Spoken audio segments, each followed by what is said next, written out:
मात्र 24 घंटे का समय है। साथियों, आपके बीच में ये चुनाव बड़ा है और ये चुनाव बड़ा ही नहीं है, बड़ा होने के साथ साथ बिट्टू भाई ये चुनाव हमारा ही नहीं बल्कि हमारी आने वाली पीढ़ियों के भविष्य का चुनाव। इसलिए भविष्य का चुनाव है।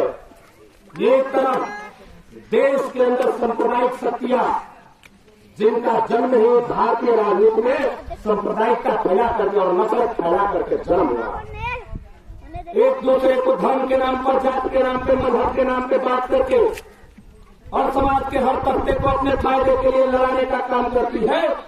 वही दूसरी तरफ खेत के किसान, गांव गलियों में निवास करने वाले, खेत की अंतिम मेड़ पर बैठे किसान तक सुविधा पहुंचाने वाले समाजवादी पार्टी और इंडिया गठबंधन का साथियों, मैं आप लोगों से इसलिए निवेदन करना चाहता हूं, इस गांव से निकल करके बिट्टू भाई, इस गांव से निकल करके विमेश भाई, रामा भाई हमारी बात को समझेंगे क्योंकि आप लोग नौजवान हैं।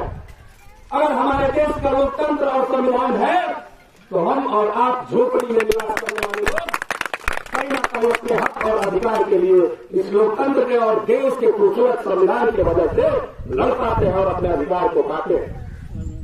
साथियों, बड़ी सोचनीय विषय बिट्टू भाई इसलिए है कि मैं 24 और 48 घंटे पहले ही आपके मध्य आए हैं। तो इसलिए आए हैं कि अभी तक आपके मध्य कोई और भी भारतीय जनता पार्टी का या किसी अन्य पार्टी के लोग आए होंगे, आपको वो आपके केवल वोट के लिए आए होंगे, लेकिन आपके तरफ में राहुल मिश्रा जी रहते हैं। मैं आपको एक उदाहरण देना चाहता हूं बिट्टू भाई, हमारी बात को ध्यान देंगे। मैं इसलिए कहना चाहता हूं कि मैं इस क्षेत्र से हूं, राहुल मिश्रा जी इस क्षेत्र से है। अगर आपका एक आह्वान होगा, आपके सम्मान के साथ अगर कोई खिलवाड़ करेगा, आपकी प्रतिष्ठा के साथ अगर कोई खिलवाड़ करेगा, आपके हक और हुकूक को अगर कोई छीनने का काम करेगा, तो निश्चित रूप से नीरज से कर नहीं आ सकते हैं और दूर दूर के लोग नहीं आ सकते हैं, लेकिन आपका ये भाई धनजी यादव और मैं उदाहरण देना चाहता हूं। आप सभी लोग जानते हैं, कुछ दिन पहले इसी भारतीय जनता पार्टी के गवर्नमेंट में हम सबके बीच का एक भाई व्यास जी जो संगीत जगत से जुड़ा था, हमारे ही गांव का नौजवान था, होनहार नौजवान था, विश्वकर्मा पासवान, आपको याद होगा, वीरेंद्र पासवान का लड़का। सरकार की दुर्व्यवस्था की वजह से उस समय हमारे द्रोहर थाने पर इंचार्ज एक तगड़ा दरोगा अमीर चंद तिवारी महादेव था उस समय।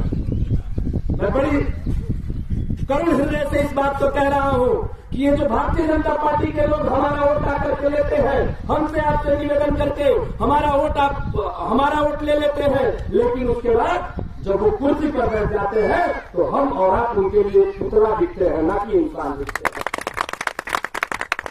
मैं नहीं था यहाँ, मैं पार्टी के कार्यों से लखनऊ था, लेकिन हमारे पास बड़े भाई राहुल कुमार मिश्रा जी का फोन आया कि भाई ऐसी घटना हो गई है। हमारे पास व्यास जी कोई ऐसी संसाधन नहीं थे, क्योंकि मैं भी एक दूध बेचने वाले का बेटा हूं।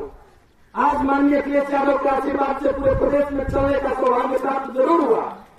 मैं भी आप लोगों के बीच का रहने वाला हूं।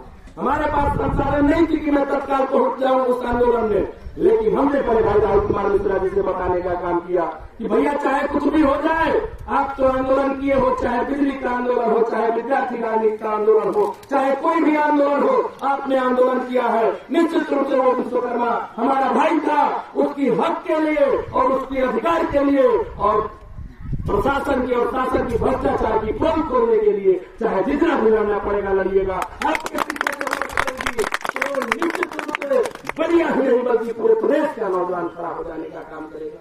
उस समय दुख हुआ बिट्टू भाई, ध्यान होगा आपको। मैं आपसे इसलिए कह रहा हूं कि आप समाज में घूमने का काम करते हैं।